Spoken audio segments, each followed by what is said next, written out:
अगर आप एक फिजियोथेरेपिस्ट हैं या फिर अगर आपके घर में कोई ऐसा पैरालिसिस का पेशेंट है तो आपके सामने उस पैरालिसिस पेशेंट की रिकवरी के लिए सबसे बड़ी चुनौती क्या हो सकती है।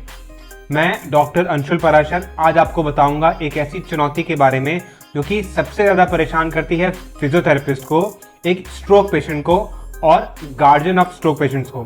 हम बात आज करने वाले हैं अपर लिम्ब की रिकवरी के बारे में।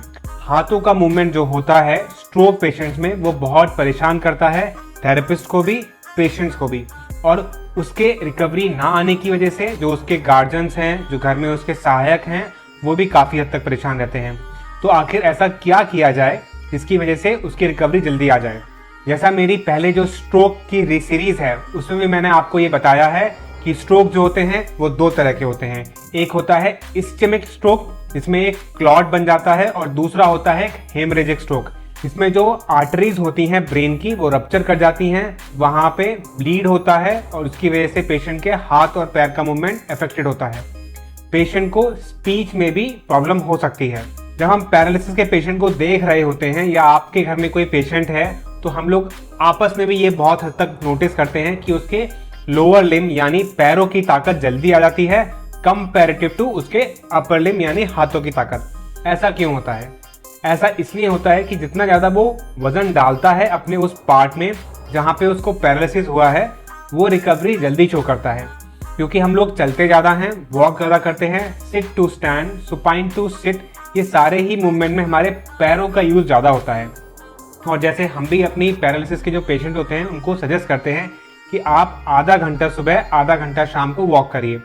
वॉक करने से उसके पैरों पे वजन पड़ता है, उसके ब्रेन को स्टिमुलस मिलता है और उसका पैर का मूवमेंट जल्दी आता है। अब अगर यही बात हम अगर दूसरे जो फोर लिम्ब एनिमल्स होते हैं उनमें देखा जाए, जैसे कि हमारे कुछ फ्रेंड्स हैं जो कि वेटनरी फिजियोथेरेपिस्ट हैं, वो ये बात ऑब्जर्व करते हैं कि कोई गाय है या कोई घोड़ा है या कुत्ता है जिसमें पैरालिसिस अगर उसको होता है तो वहाँ पे चारों जो लिम्ब होते हैं क्योंकि वो वजन पड़ता है उन चारों ही लिम्ब पे, तो अगर उसको एक साइड का पैरालिसिस होता है, लेट्स सपोज उसको राइट हैंड और राइट लेग का पैरालिसिस हुआ है, तो उस जानवर को रिकवरी जल्दी आती है।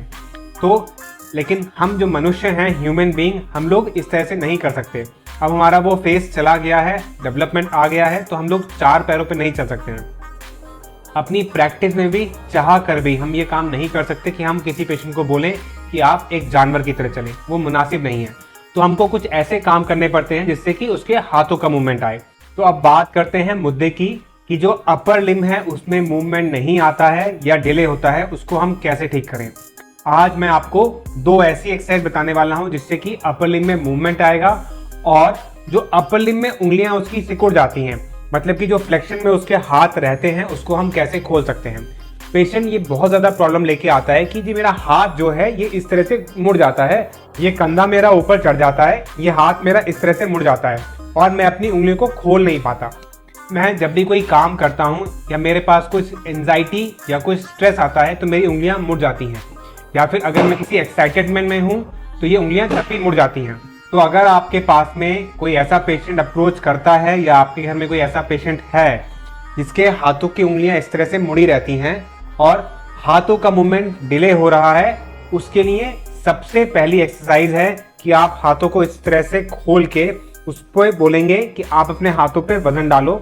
यहाँ पे आपको ये एल्बो को स्ट्रेट करना पड़ेगा, इस तरह से खड़ा रहना पड़ेगा आपको, और पेशेंट को बोलना पड़ेगा कि अपने हाथ पे इस तरह से वजन डालें। जितना ज़्यादा पेशेंट वजन डालेगा उतना जल्दी उसके हाथ की रिकवरी आएगी। जैसे कि मैंने आपको बताया कि जब पेशेंट पैर पे वजन डालता है, वॉक करता है, तो वहाँ पे उसकी रिकवरी बहुत अच्छी आती है। तो माना कि हम लोग हाथों पे वॉक नहीं कर सकते, लेकिन जितना ज़्यादा हम हाथों पे वजन डालेंगे उतना उनमें जो कसावट होती है, स्पास्टिसिटी जो होती है वो कम होगी और रिकवरी के चांसेस बढ़ जाते हैं। दूसरा जो सबसे अच्छा इलाज है वो ये है कि अगर आप बोलते हैं कि आपके पास में कोई ऐसा पेशेंट है जिसकी उंगलियां हाथों की इस तरह से मुड़ी रहती हैं, वो खोल नहीं सकता है, वो किसी न किसी तरह से कोशिश भी करता है लेकिन वो नहीं कामयाब होता है। कोई भी काम करता है, कोई भी खांसी छींक कुछ भी ऐसा काम करता है तो उसके हाथों की उंगलियां मुड़ जाती हैं। जब भी वो शरीर की ताकत लगाने की कोशिश करता है उसको खोलने की, तो वो उंगलियां और मुड़ती चली जाती हैं।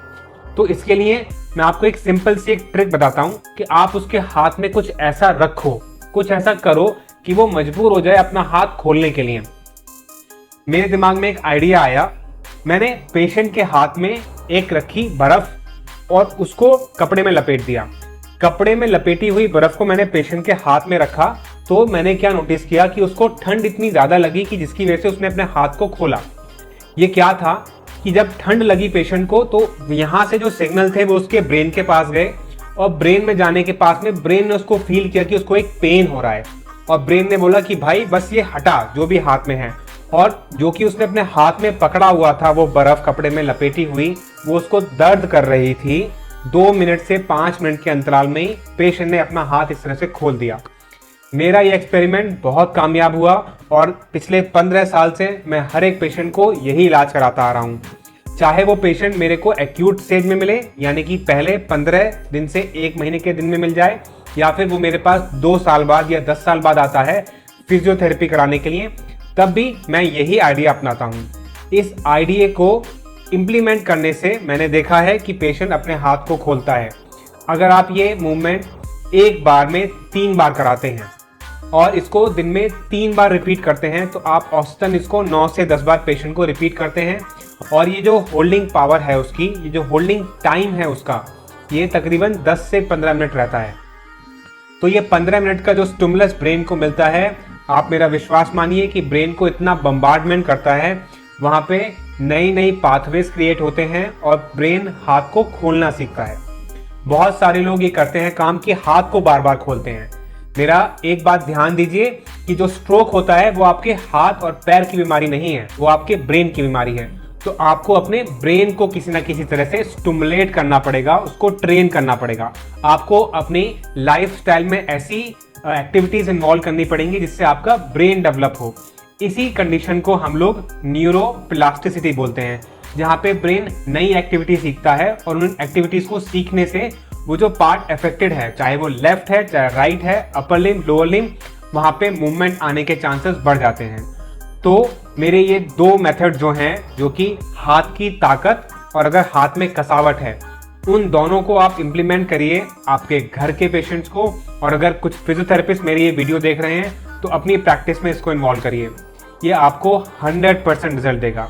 Thank you for watching the paralysis series of joint efforts neuro rehab clinic.